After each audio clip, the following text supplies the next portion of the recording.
6 अंडी उकडून अशी मध्ये कापून घेतलेली आहेत. 1.5 कप बासमती तांदूळ अर्धा तास भिजत घालून त्याच्यात 2.5 कप पाणी घालून कुकरला शिट्या घेऊन भात शिजवला आहे. 2 मोठे कांदे उभे चिरून घेतले. 1 टोमॅटो कापून घेतलाय. त्यानंतर कुकर गरम करायचा. त्यामध्ये 5 ते 6 टेबलस्पून तेल गरम करत ठेवायचे. थोडंसं हिंग. त्यानंतर सगळा कापलेला कांदा घालायचा आहे तेलात. त्यानंतर कांद्याला सोनेरी रंग येईपर्यंत मोठ्या आचेवरती परतून घ्यायचा आहे.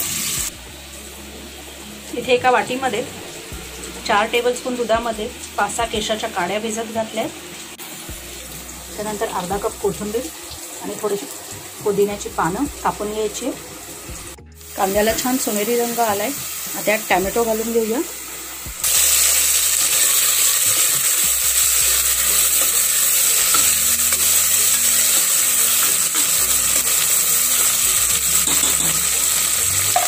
दोन मिनिटं टोमॅटो शिजवून घेऊ.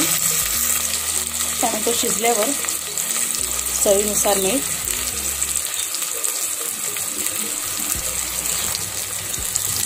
हाफ टीस्पून हळद,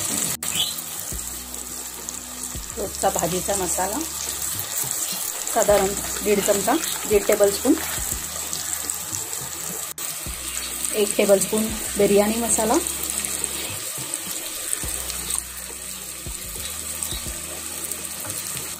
एक टेबलस्पून आलं लसूणची पेस्ट छानपैकी मिक्स करून घेऊ. हाफ कप दही. त्यानंतर आपण जे पुदिना आणि कोथिंबीर कापून घेतले त्यातलं अर्धं घालायचं यात आणि छान मिक्स करून घ्यायचं. इथे आपण जी अंडी उकडून कापून घेतली आहेत ती अशी ठेवायची आहे. पिवळा पालक हा खाली ठेवायचा आहे. आता यात अगदी 2 थेंब केवडा एसेन्स घालायचा आहे. त्यानंतर याच्यावरती आपण जो भात शिजवून घेतला आहे त्याचा थर लावायचा आहे. त्याच्यावर पुन्हा एकदा 2 ड्रॉप्स केवडा एसेन्स. त्यानंतर डाळ मोडायची जी रवी असते त्याच्याने हे असे खालपर्यंत आपल्याला होल करायचे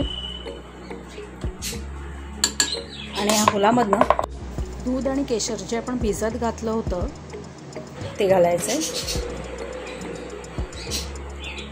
त्यानंतर पुदिना आणि कोथिंबीर. त्यानंतर 1 मोठा चमचा तूप सोडायचं आहे. त्यानंतर अगदी थोडंसं पाणी घालून झाकण लावून 10 मिनिटं मध्यम आचेवरती वाफ घ्यायची.